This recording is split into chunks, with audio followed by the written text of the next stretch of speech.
Hey, what's up guys? Welcome to your 79th Android tutorial for the new Boston. What we're going to do in this tutorial is basically work with the SoundPool class, because I talked about this quite a few tutorials ago, because again, we've used Media Player, which is for the longer sounds, but when we use explosion sounds, gunshots, short audio clips, we want to use the SoundPool class. I'll kind of talk about how that's beneficial and why we do that in this tutorial as well, or maybe the next one. I'm not for sure how long this is going to take. Shouldn't take too long here, but just set up a new class called Sound Stuff and get it going within your menu class, within that array, and also within your manifest. Extends activity on create, nothing new here, and then we're just going to create a new view, and we're just going to call this V for our view, and we're going to say new view, and we're going to pass in the context for this, and that's just going to create a new view for us. And now what we're going to say is just something like, gather my thoughts here, v dot on click listener, because we're going to have basically whenever they touch the screen, we could say on touch listener as well, but we're going to do on click listener, and then we're just going to say this, and then we're going to let this activity implement the on click listener so we can use the method there. And so then all we have to do is add the implement methods, and we have our onClick method. Again, nothing new. And we're just going to say set content view for this view that we just set up here. It's just going to take up the whole screen, and it has a click listener attached to it. So we're going to say view.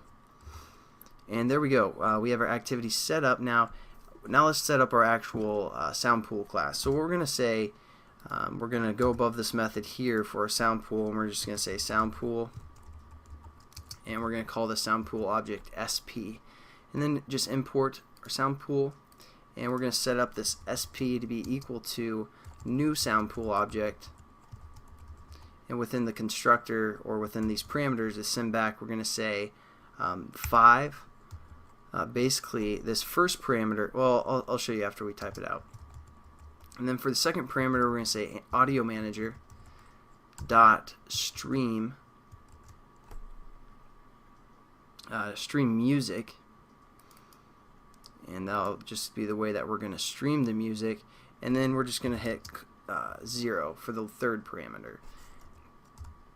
And there we go. We have our SoundPool object set up. Now basically, if I hover over here, you can see it takes in the 3 parameters. Max stream, that's going to say how many we're going to allow, how many sounds we're going to allow at the same time to be able to be playing. So we're going to allow up to 5 explosions. And this clip is probably at, I don't know, half a second, third of a second, I don't know. It's really short. So if there's 5 explosions, that's probably quite a bit. But this just kind of handles, we don't want to have billions of sounds going all at once. It kind of handles how many streams you can have. So we're going to allow 5.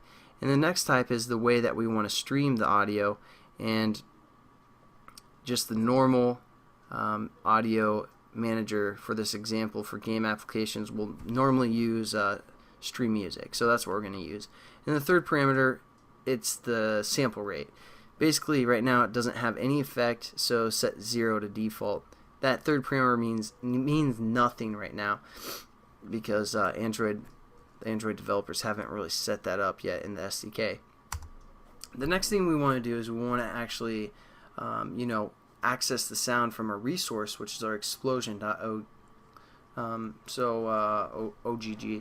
So let's get that set up. So we're going to say our explosion, and this is going to be an int. Okay, so let's set this up here. We're going to say int explosion. And there we go. Now we're going to define it down here. Is that how you spell explosion? I don't know. If I spelled that wrong, I'm sorry, but for some reason it looks wrong. And then we're just going to say explosion, then we're going to refer to our SoundPool object that we just created, sp dot, and we're going to say load. And there's a few different ways to load.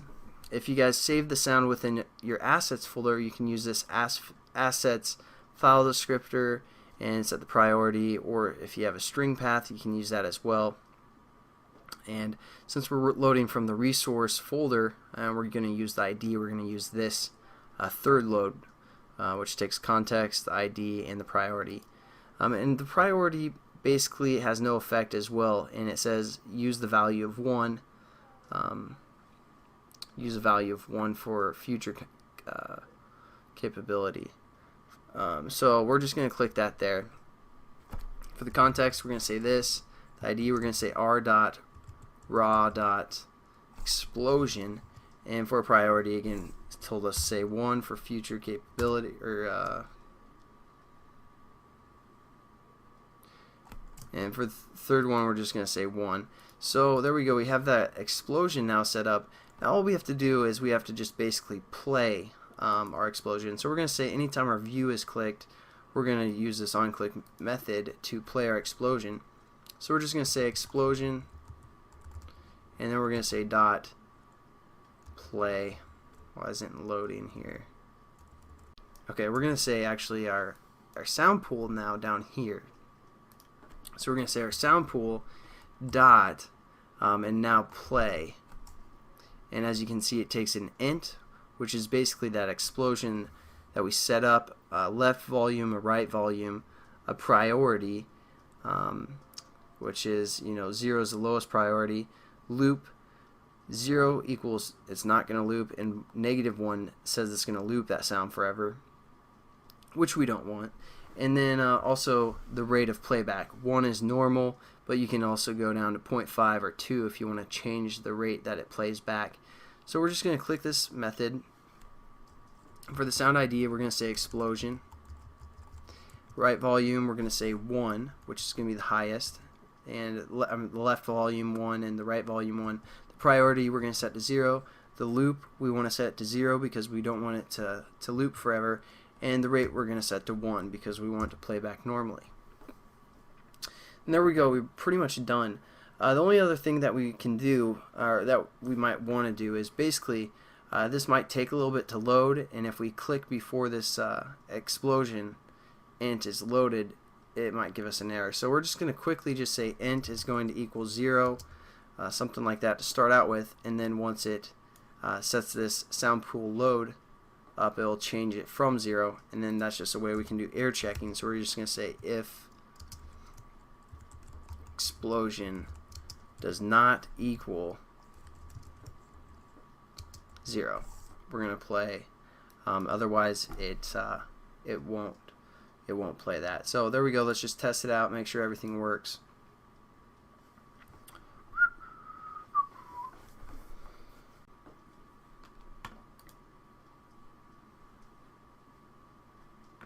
Alright, so let's click on it, and I'll turn up my volume.